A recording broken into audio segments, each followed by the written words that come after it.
ఈరోజు బర్సానా గ్రామంలో ఆ గ్రామ ప్రజల నాయకుడు అత్యంత సంపన్న కుటుంబానికి చెందిన వృషభానుడి ఇంట్లో రాధ జన్మించబోతోంది. అయ్యా, వారసులు పుడితే ఏం బహుమతిస్తారు? మధుర వెళ్ళే ప్రతి ఒక్కరికి మధురమైన లడ్డూలు మిఠాయిలు పంచుతూ పెడదాం. అమ్మాయి పుడితేను లక్ష్మి పుడితే మన గ్రామం అంతా బంగారు వర్షం కురిపించేస్తాను. ప్రతి ఇంటికి కానుకగా బంగారు ఆభరణాలు పంచి పెడతాను. కీర్తిదేవి, ఈ రోజు నువ్వు నన్ను ధన్యుణ్ణి చేశావు. మన బిడ్డ కాళ్ళు కూడా కందిపోకుండా పెంచుతాను. ఎంత అందంగా ఉందో కదా. జీవితం అంతా తనని ఇలాగే చూస్తూ ఉండాలనిపిస్తోంది. అలాగే తన కళ్ళు. పుట్టిన పాప ఇంకా కళ్ళు తెరవలేదు.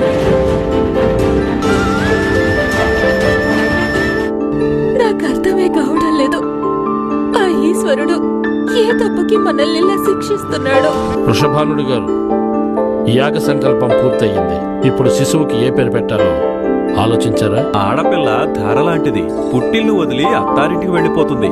వృషభానుడు గారు, శిశువుకి ధార అని పేరు పెట్టండి. ధార ప్రవహిస్తూ వెళ్తుంది. ఏడవద్దు కీర్తిదేవి. పరిపూర్ణ ప్రయత్నానికి దేవుడి కృప తోడైనట్లయితే కాళ్ళు లేని వాళ్ళు కూడా పర్వతాన్ని అధిరోహించగలరు. మూగు వాళ్ళు మాట్లాడగలరు. నువ్వు చూస్తుండు, మన రాధ ఏదో ఒక రోజు లోకాన్ని చూస్తుంది. మనం పూజించే ఈశ్వరుడు అంత కఠినుడేం కాదు. ఆయన పరీక్షించాలని చూస్తాడు. నేను దాన్ని నా రాధ కోసం భరిస్తాను. ఈ అవకాశాన్ని మనం వదులుకోకూడదు కీర్తిదేవి. మథురా నగరానికి ఎంతో మంది వైద్యులు ఇచ్చేశారు. తప్పకుండా మన రాధకి ఉపచారం జరగచ్చు. నాకు ఏది గుర్తుండదు. ఈ గోలోకం, అలాగే నువ్వు, నీ ప్రేమ కూడా. ఈ స్మృతులన్నీ నా కళ్ళల్లో బంధించి మరీ తీసుకెళ్తున్నాను. భూలోకంలో నువ్వు నా కంటపడిన తర్వాతే నేను అప్పుడే కళ్ళు తెరుస్తాను.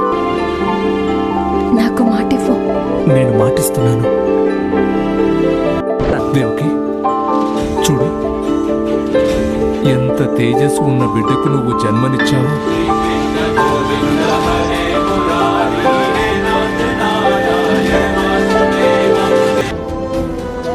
ఈ బాలుడు మహిమాన్వితుడు.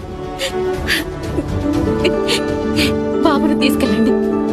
ఎక్కడైనా సురక్షితంగా వదిలి